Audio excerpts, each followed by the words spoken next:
दे UPL बिपिएफनि नेताफ्रा बुंनो हानाय नङा जे बिखायाव बिस्रा जे कलिजा दंबा बिखायाव जुदि बिस्रा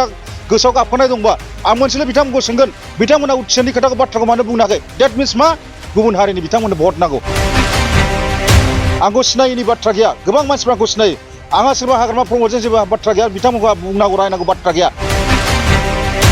पाब्लिक रिलेसन पार्टीनि आफादगिरि हिसाबै बा अर्थात दाबो आं केन्डिडेट जानो थाङाखै गाबोन समफोरनि बिथोराव मोनथिगोन हाइकमान्डआ मा डिरेक्सन होयो जोंनाबो जा नैबे खोथायाव दिनै आङो थिरांथा लादों क'क्राझार कनस्टिटुएन्सिनि जेराव आं गेलेनो थांगासिनो दं आरो गुबुन हारिनि भट नाङा बर'आ जुदि होनोब्ला दिनै 75% दङ बेहाय 75% डेट मिन्स 50,000 भट क'क्राझार कनस्टिटुएन्सियाव बे भटआ भटार्सआ दङ दिनै बे खेत्रआव आं दिनै मोनगोन बेखौ 100% निश्चित बे खोथाया दिनै जाहैबाय आं बे बाथ्रा आं सोरबा गिदिर गिदिर नेताखौ आं जावनांगौ बाथ्रा गैया खिन्थु अर्थबा आं सोरबा इउपिएल लिडार्सखौ आं जावा खिन्थु आंहा मोनसे इस्यु दं डेट मिन्स अनलि वान इस्यु सल्युसन लिडार नांगौ आं सोरबा इउपिएल देरहाय आं जेबो आपत्ति गैया बिथांमोना देरहाथों आं बिथांमोनखौ गुरै खावलायगोन जे जायगायाव कनस्टिटुएन्सियाव हानजा मारिगोन सिंह बायदि आं आसा खालामो 100% एबारनि खेत्रआव आं देरहागोन होनना आसा खालामो आरोखि नंगौ गोबां मानसियानो दा क्रिटिकेल जानानै दङ आरो नुनाय माने थासारिया जोबोद गाज्रि आरो गोबां मानसिफ्रानो सानदों दे पाब्लिक रिलेसन पार्टीनि आफादगिरि हिसाबै मा बुंगोन नंगौ जथेस्थ' आंनि पार्टीनिफ्राय सानै गेलेनो थांगासिनो दङ आरो बुंनो हागौ जानो हागौ आंनि केन्डिडेट मानो होननानै बुङोब्ला क'क्राझार कनस्टिटुएन्सियाव 3 नाम्बार ट्राइबेल एसटिसिटआव आरो लोगोसे पर्बजराव बे मोननैनि गेजेराव जायखिजाया 1 नाम्बाराव क'क्राझार कनस्टिटुएन्सिखौ लादों आरो आंना जाहैबाय बाथ्राया बेनो सोरबा इउपिएल बिपिएफनि नेताखौ जावनांगौ बाथ्रा गैया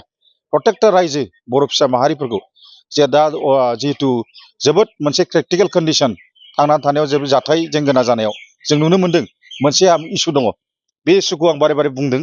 दिनै आङो गमामायैनो दिनै नोंथांमोनखौ दिनै हठात करि लोगो मोननानै आं बेखौ मोनसे इन्टारभिउ होनो गोसो जानानै दिनै नोंसोरखौ होनाय जाहैबाय बेनो होनायनि खारना जाहैबाय जिहेतु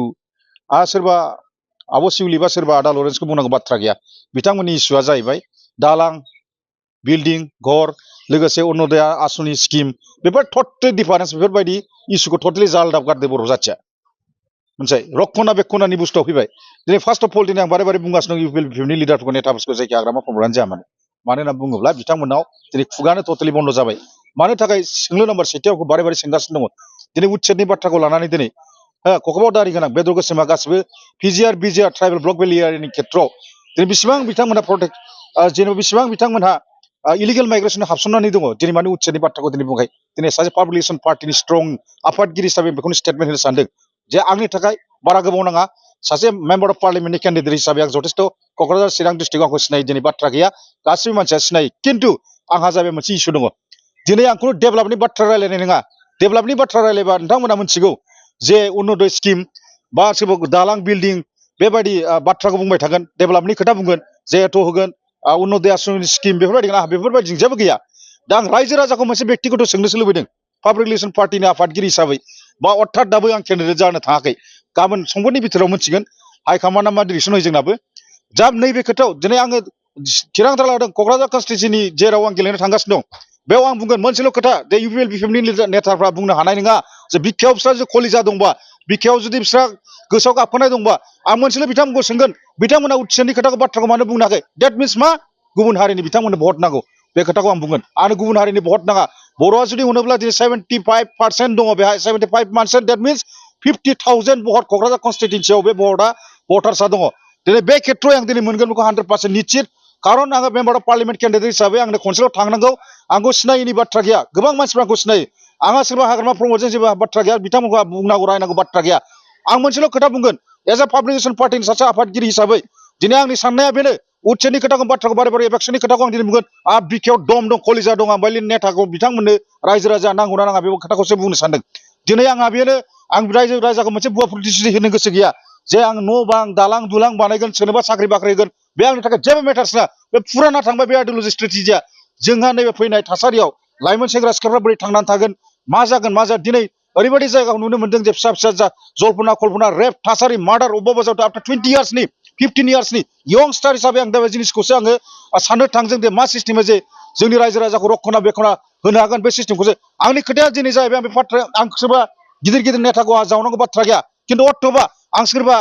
इउपिएल लिडार्सखौ आं जावा खिन्थु आंहा मोनसे इस्यु दं डेट मिन्स अनलि वान इस्यु सल्युसन बेनो आरोखि मानो होनना बुङोब्ला आं बेखौ दिनै बर' जाथि रायजो राजा आफाद बिदा फंबाय यंस्टारखौ आं मोनसेल' खावलायहरगोन बेयो जाहैबाय थासारि दिनै आवाज होनो थाखाय इलिगेल माइग्रेसन हाबसननायनि थाखाय दिनै बेदर गोसोम आरो खखमाव दारि गोनांखौ दिनै होखारनो थाखाय मोनसे दायित्व लानाय हिसाबै दिनै स्ट्रंलि मोनसे डिसिसन लानांगौ बर' रायजो राजा क'क्राझार डिस्ट्रिक्ट बा चिरां डिस्ट्रिक्ट बा अल आसामनि रायजो राजाफ्रा ट्राइबेल ब्लक भिलेजाव जों हायोबा जों बायदिखौ सापर्टसो नांगौ दिनै आङो बे बाथ्राखौ बुंगोन दिनै आं मोनसे वेट स्टेन्डिं मोनसे गावनि सायाव आं मोनसे फोथायनाय दङ आरो रायजो राजाया आंखौ मिथिगौ माबायदि मानसि बे हिसाबै समस्त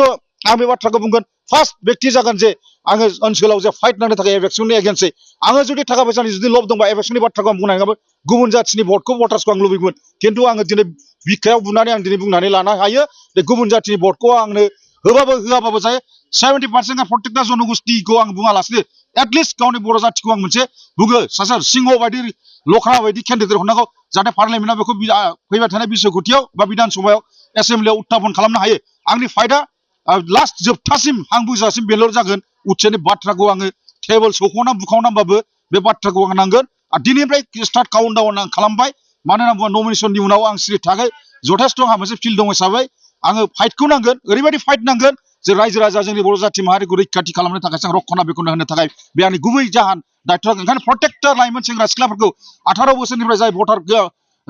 जाय बिथांमोना भटार होदों बे बिथांमोनखौ आं मोनसे गुरै खावलायगोन नोंथांमोना जुदि भबिष्यतखौ 15 इयार्स 16 इयार्सखौ जुदि सानोब्ला रेप मार्डार बुथार जानो खना खनला जानो गोसो गैयाब्ला अब्ला आं बुंगोन दिनै आंखौ नोंथांमोना मोनसे स्कप होनांगोन आरो नोंथांमोना साननो नाङा जे सासे गोदान केन्डिडेट आं नङा गोदान केन्डिडेटनि थाखाय सराय सराया खख' फोरोंनो थाखाय पार्टिनि नेताफोरनिफ्राय टिकेट मोननानै गिलु बालु फिदिंनांगौ खिन्थु आंखौ बेखौ नाङा कारन अल आसामावहाय फेस दं हिसाबै आंखौ सिनाय हिसाबै आंनि थाखाय गेलेनो थाखाय इजि जागोन बेनो खोथा आं बेखौल' मोनसे खावलायहो गुरैयै रायजो राजा आइफा बर' माहारिखौ दानि यंस्टारखौ जाय बिथांमोना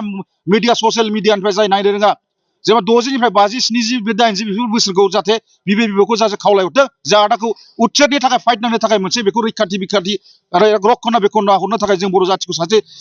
सिंह बायदि लिडार नांगौ आसोरबा इउपिएलपिआव देरहाया जेबो आपत्ति गैया बिथांमोना देरहाथों आं बिथांमोनखौ गुरै खावलायगोन जे जायगायाव कनस्टिटिउन्सियाव हानजा मारिगोन सिंह बायदि आं आसा खालामो 100% 100 एबारनि खेथ्रआव आं देरहागोन होनना आसा खालामो आरोखि नोंथाङा गिबियावनो बर' जाथि हिसाबै बर'नि रैखाथि आरो बर'नि हा हु रैखाथिनि थाखाय खामानिखौ मावग्रोगोन नामा फार्स्ट आंनि इसुआ बेनो थैथां बेखौ आं मावगोन बे आंनि दायित्व मानो होनना बुङोब्ला एभेक्सनखौ रावबो केन्डिडेटआ दिनैसिम बुंनो हाया आंनि बाहेरै थारमाने मोनसे रिक्स लाखाबाय आङो जाथिनि थाखाय रिक्स जुदि लायामोनब्ला बे बाथ्राखौ बुंनाय नङामोन आं गुबुन जाथिनि भटखौसो आं आसा खालामनानै थागौमोन खिन्थु आंहा गुबुन जाथिनि भटखौ आं एथ' आसा खालामा माथा मारिया खारन आंहा फार्स्ट आंनि इसुआनो जाबाय रक्षना बेखना खालामनाय जाथिखौ जुदि थासारिखौ आं सेफगार्ड होनो थाखायसो आं बे जिनिसखौ नाजादों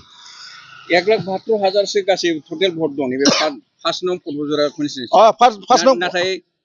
बर' बा हिन्दु भटआ गासै 67सोल' भट दङ दा नोंथाङा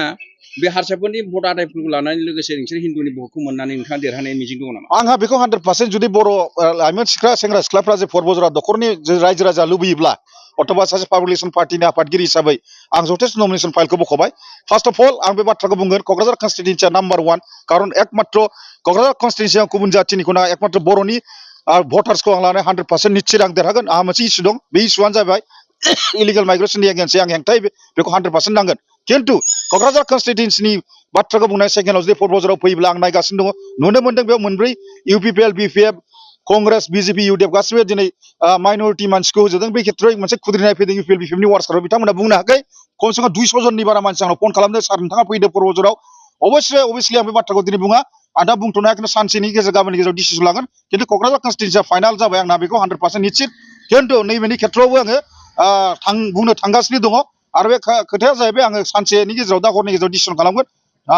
जुदि रायजो राजाया जुदि लुबैयोब्ला गमामायैनो बर' केन्डिडेट परबजरावबो देरहानांगौब्ला 100% निश्चित आंबो होगोन आरो